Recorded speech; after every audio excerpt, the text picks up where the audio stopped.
कराना, प्यारे यीशु की सेवा करेंगे। आ, आ, आ, ओ, ओ, लिखा है सारे संसार के मानव प्राणियों के लिए उसने अपने आप को कुर्बान कर दिया है। ప్రపంచమంతటి మానవ జాతి అంతటి కొరకే తనకు తాను బలియాగం చేసుకున్నాడు। पूरे संसार जाति के लिए, పూర్తి మానవ జాతి అంతటి కొరకు, पूरे विश्व में ब्रह्मांड में जितने भी देश हैं,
दास रेवरेंड जॉन आनंद गुंडेटी इनके द्वारा दिए गए वचनों को सुनते हैं और आशीषों को प्राप्त करते हैं। మీరు చూస్తే तो ये बाइबल में सबसे छोटा वचन है। బైబిల్లో చాలా చిన్న వాక్యం ఇది. Amen amen. Hallelujah hallelujah. ताली बजाए परमेश्वर को धन्यवाद। చప్పట్లు కొట్టి దేవుని వందనాలు చెల్లించండి. ये बहुत छोटा वचन है। ఇది చాలా చిన్న వాక్యము. जानते हो क्या लिखा है? ఏం రాసింది తెలుసా? देख लो, చూడండి. बाइबल में देख लो। బైబిల్లో చూడండి. क्या? जीवन की रोटी मैं हूँ। आमेन। ఆమేన్. बाकी और कुछ नहीं लिखा है। ఇంకా ఏమీ రాసలేదు. मेरे प्रियो, నా ప్రియమైన వాళ్ళారా, प्रभु यीशु मसीह ने बहुत छोटा वाक्य कहा है। ప్రభువైన యేసుక్రీస్తు చాలా చిన్న వాక్యం आप చెప్పాడు. अपने बाइबल में देखे, మీరు మీ బైబిల్లో చూస్తే बहुत ही विचित्र है, बहुत छोटा वचन है। చాలా చిన్న వాక్యం, చాలా విచిత్రమైనది. जीवन की रोटी జీవాహారము मैं हूँ। నేనే. हालेलुया। హల్లెలూయా. और आज जीवन की रोटी के लिए यहाँ बैठे हैं। మరి జీవ ఆహారము కొరకు ఇక్కడ మనం కూర్చున్నాం. मैं जानता हूँ నాకు తెలుసు. हमारी की ఎందుకనగా पूरे बाइबल में బైబిల్ అంతటిలో ये विधि ఈ విధి सबसे पवित्र विधि है। అన్నిటికంటే పరిశుద్ధమైన విధి. इसको हमें मानो त्योहार के जैसा हमें इसका सेलिब्रेशन करना దీనిని चाहिए, మనము పండుగ వలె జరుపుకోవాలి. क्योंकि हमारे प्रिय उद्धारकर्ता प्रभु यीशु मसीह ने कलीसिया के लिए ప్రభువైన రక్షకుడైన యేసు క్రీస్తు సంఘము కొరకే, మానవ జాతి అంతటి కొరకే ఆయన రక్తాన్ని కాల్చినాడు. తన శరీరాన్ని మానవ జాతి కొరకే నలగొట్టడానికి ఇచ్చాడు. लिखा है, రాసింది. सारे संसार के मानव प्राणियों के लिए उसने अपने आप को कुर्बान कर दिया है। ప్రపంచమంతటి మానవ జాతి అంతటి కొరకే తనకు తాను బలియాగము చేసుకున్నాడు. पूरे संसार के मानव जाति के लिए, పూర్తి మానవ జాతి అంతటి కొరకు, पूरे विश्व में, ब्रह्मांड में जितने भी देश है, जितने भी देश हो, उन सब के लिए प्रभु यीशु मसीह ने अपना कीमती और पवित्र लहू उन्होंने कलवरी के ప్రపంచమంతటిలో ఎన్ని దేశాలైతే ఉన్నాయో వాటన్నిటి కొరకే ప్రభువైనటువంటి రక్తాన్ని కార్చినాడు. और अपना बदन, अपना शरीर को उन्होंने पूरी तरह से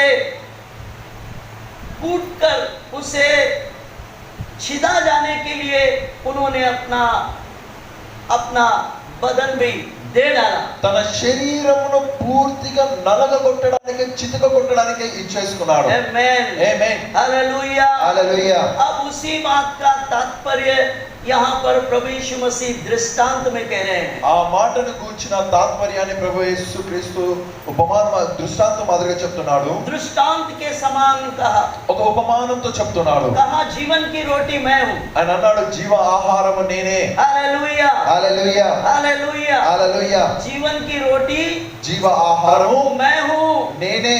हालेलुया। హల్లెలూయా. जो उसे खाएगा वो जीवन को प्राप्त करेगा, ఎవరైతే దాన్ని తింటారో వారు జీవాన్ని పొందుకుంటారు. जो उसमें से पिएगा ఎవరైతే అందులో త్రాగుతారో वो जीवन को प्राप्त వారు करेगा, జీవాన్ని పొందుతారు. क्योंकि ఎందుకనగా वास्तव में उसका लहू और मांस खाने और पीने योग्य है, वचन में लिखा है। వాక్యమందు రాయబడి ఉంది, నిజానికైన మాంసమైన రక్తము తిని త్రాగవలసి ఉన్నది. हालेलुया। హల్లెలూయా. हालेलुया। హల్లెలూయా. मेरे प्रियो, నా ప్రియమైన వాళ్ళరా, इसलिए प्रभु यीशु मसीह ने अपने समय के लोगों में उन्होंने सादृश्य में बातें की। అందుకని యేసుక్రీస్తు తన సమయంలో వారితో ఉపమానంతో ఈ మాట అన్నాడు. वो दृष्टांतों में बात किया। అది దృష్టాంతములో అన్నాడు ఆయన. हालेलुया। హల్లెలూయా. दृष्टांतों में ఉపమానములో, और उपमान की भाषा में उन्होंने लोगों से संबोधित किया। ఉపమానపు భాషలో ప్రజలతో సంబోధించాడు. हालेलुया। హల్లెలూయా. ये जीवन की रोटी क्या होती ఈ है? జీవ ఆహారం ఏంటిది? अरे शारीरिक रूप से अगर हम देखें तो रोटी खाने की चीज है, हम लोग जो रोज खाते हैं। శారీరక విధానంగా చూసుకుంటే రొట్టె తినే వస్తువు, ప్రతిరోజు దాన్ని మనం తింటుంటాం. ये बात बहुतों के समझ में नहीं आया। ఈ మాట చాలా మందికి అర్థం కాలే. तो बाइबल में हम देखते हैं कि यहूदियों ने यीशु मसीह का विरोध इसलिए किया कि उनको ये बात समझ में नहीं आई। బైబిల్లో యూదులైన వారు యేసుక్రీస్తును ఇందు నిమిత్తమే వ్యతిరేకించారు. ఈ మాట వారికి అర్థం కాలే. आज भी इस संसार में परमेश्वर का वचन और उसकी लंबाई, चौड़ाई और उसकी ऊंचाई, गहराई बहुत से लोगों के समझ में नहीं आती। ఈ రోజు కూడా దేవుని వాక్యం దాని పొడవు, దాని వెడల్పు, దాని ఎత్తు, దాని లోతు అనేది చాలా మందికి అర్థము కాదు.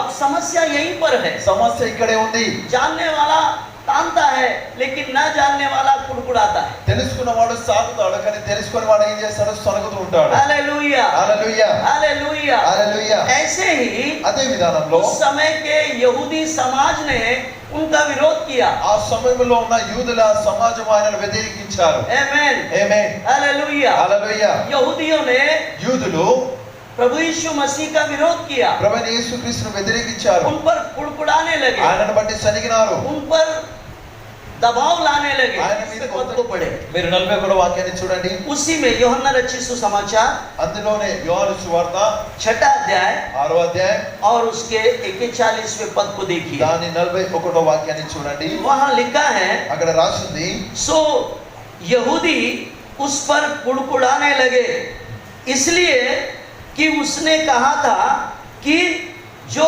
रोटी स्वर्ग से उतरी वह मैं हूं। కాబట్టి నేను పరలోకం నుండి దిగి వచ్చిన ఆహారమని ఆయన చెప్పినందున యూదులు ఆయనను గూర్చి సణుగుకొనుచు क्या कर रहे हैं? ఏం చేస్తున్నారు? वो कुड़कुड़ाने लगे। వారు సణుగుతున్నారు. हालेलुया। హల్లెలూయా.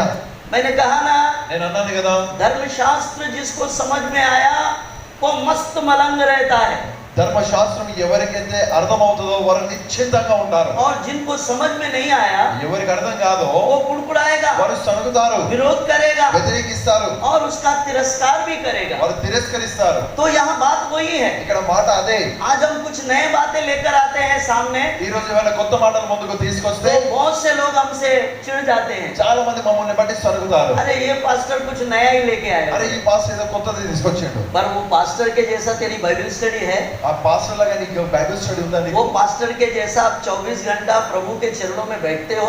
क्योंकि धर्मशास्त्र का जो लंबाई, चौड़ाई, गहराई और उसका रुंग जो है वो बहुतों को नहीं मालूम। ధర్మశాస్త్రం हमारे साथ में थी वो। ఆమె తల్లి మాతో ఉండే. अरे ये कब से इतना बड़ा आदमी बन गए? ఈయన ఎప్పటి నుండి ఇంత పెద్ద ये వ్యక్తి? मनुष्यों का स्वभाव है मेरे। ఇది మనుషుల స్వభావం. यीशु के समय में भी ऐसे ही लोग थे। యేసు సమయంలో ఇలాంటి వారు ఉండిరి. ये 42 उस वाक्य को अगर आप देखते हैं तो यहूदी बोल रहे, अरे ये तो यूसुफ का पुत्र है। 42వ వాక్యాన్ని చూస్తే యూదులు అక్కడ అంటున్నారు, ఈయన యోసేపు क्या కుమారుడు. इसकी माता मरियम हमारे बीच में की नहीं है? ఈమె తల్లి అయిన మరియ మన మధ్యలో లేదా? वो हमारे बीच में पैदा हो गए, ఆమె ఆయన మన మధ్యలో वो పుట్టాడు. हमारे लोग हैं। మామాడే.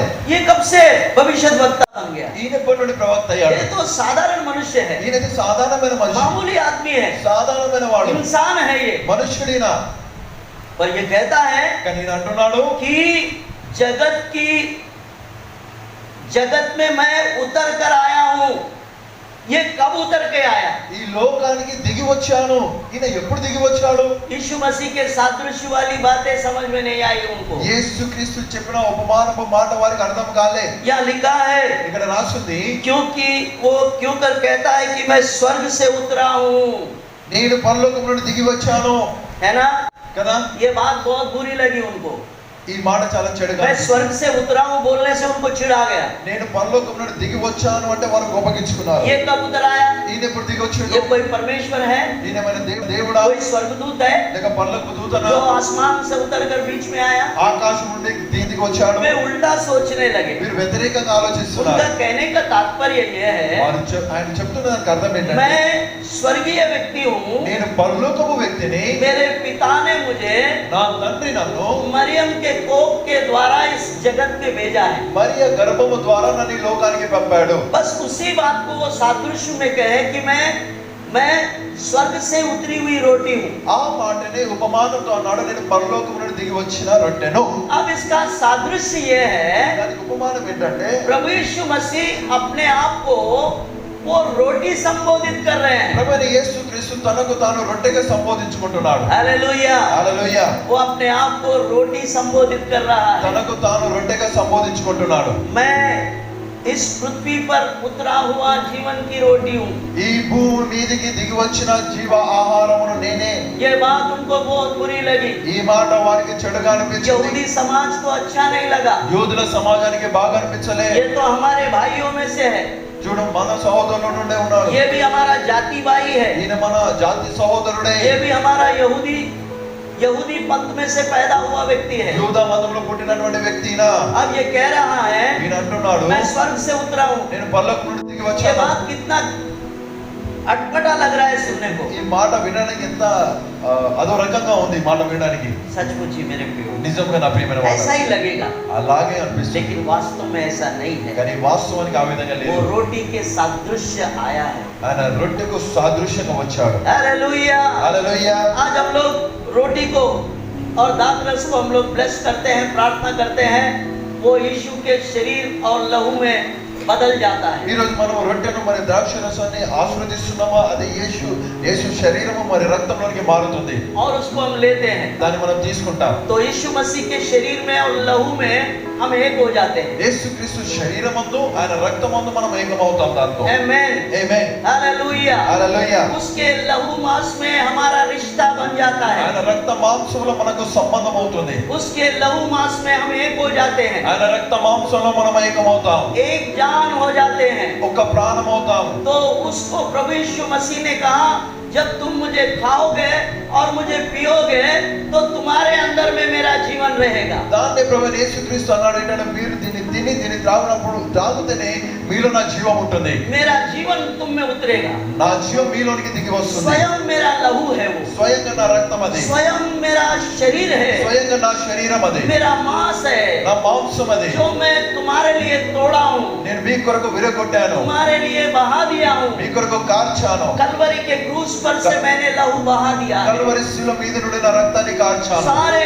जगत के मानव प्राणियों के लिए मैंने अपना खून बहाया है। ప్రపంచమంతటి మానవ జాతి అంతటి కొరకై నేను నా రక్తాన్ని కార్చాను. मेरे शरीर को मैंने तोड़ा నా है। శరీరాన్ని విరగొట్టాను నేను. जैसे हम रोटी को तोड़ते ఏ हैं, విధంగా అయితే రొట్టెను విరుస్తామో वैसे ही అదే విధంగా यीशु मसीह के शरीर को तोड़ा गया। యేసు క్రీస్తు శరీరాన్ని విరగొట్టారు. वही यज्ञ है जो इस पृथ्वी के मानव जाति के लिए किया जाने वाला था। ఆ యజ్ఞమే ఈ భూమి మీద ఉన్నటువంటి మానవ జాతి కొరకు చేయాల్సి ఉండే. ये यज्ञ के विषय में सारे धर्मशास्त्रों में इसका उल्लेख है। ఈ యజ్ఞం విషయంలో ధర్మశాస్త్రం అంతట్లో రాయబడి ఉన్నాయి. अलग अलग जगह में अलग अलग रीति से है, వేరు వేరు స్థలాల్లో వేరు వేరు విధానంలో రాయబడి लेकिन ఉన్నాయి. बाइबल में स्पष्ट है, కానీ బైబిల్లో స్పష్టంగా ఉంది, परमेश्वर का मेमना जो प्रभु यीशु मसीह है इस पृथ्वी पर आएगा और कलवरी के क्रूस पर उनको मार दिया जाएगा, और वो यज्ञ के द्वारा मानव जाति का पापों का परिहार है, मानव जाति के पापों की क्षमा है। దేవుని గొర్రెపిల్ల ఈ భూలోకానికి వస్తుంది. మరి ఆయన కల్వరి శిలువ మీద ఆయన కొట్టివేయబడతాడు, నలగొట్టబడతాడు. మరి మానవ జాతి అంతటి కొరకే ఈ యజ్ఞము చేయబడుతుంది. అది పాప పరిహారార్థ బలియాగము. वास्तव में వాస్తవానికి ये बलिदान जो है ये यज्ञ है, ఈ బలియాగం అనేది యజ్ఞము. यज्ञ। యజ్ఞం अब दूसरे धर्मशास्त्रों का सार जो है उसको यज्ञ नाम दिया है। వేరే ధర్మశాస్త్రం ఉన్నటువంటి సారము దాన్ని యజ్ఞం అని అంటుంది. हम उसको बलिदान बोलते हैं। దాన్ని మనం బలియాగం प्रभु అంటున్నాం. यीशु मसीह ने अपना बलिदान दे दिया ప్రభువైన యేసుక్రీస్తు తన బలియాగాన్ని ఇచ్చాడు. सारे जगह मानव प्राणियों को। లోకమంతటి మానవ జాతి కొరకు. वो एक के लिए नहीं, ఆయన ఒక్కరి కొరకు కాదు, सिर्फ मसीह लोगों के लिए नहीं, క్రైస్తవుల కొరకు కాదు. सारे मानव जाति पृथ्वी पर जितने लोग पैदा हो गए मनुष्य रूप में लहू और मांस से, उन सब के लिए ये बलिदान है मेरे प्रियो। మానవ జాతి అంతటి కొరకు అనగా భూమి మీద ఎంతమంది అయితే రక్త మాంసములతో పుట్టి ఉన్నారో వారందరి కొరకే ఈయన బలియాగమయ్యాడు. सभी मानव प्राणियों के लिए, మానవ జాతి అంతటి కొరకు चाहे वो कोई भी क्यों ना हो, వారు ఎవరైనా కావచ్చు, जिनमें लहू और मांस है, ఎవరినైతే రక్త మాంసములు जो ఉన్నాయో, इंसान है, మనుషుడై ఉన్నారో इंसान के लिए మనుషుని కొరకు उन्होंने अपना आहुति दिया, अपना बलिदान दिया, और अपने आप को कुर्बान करके वो कहता है, लो ये मेरा लहू और मेरा शरीर खाओ। తన ఆహుతినిచ్చాడు, తనకు తను బలియాగము చేసుకొని అన్నాడు ఏంటంటే, తీసుకోండి, ఇది నా శరీరము, ఇది నా రక్తము, తిని త్రాగుడి. आमेन, ఆమేన్. हालेलुया। హల్లెలూయా.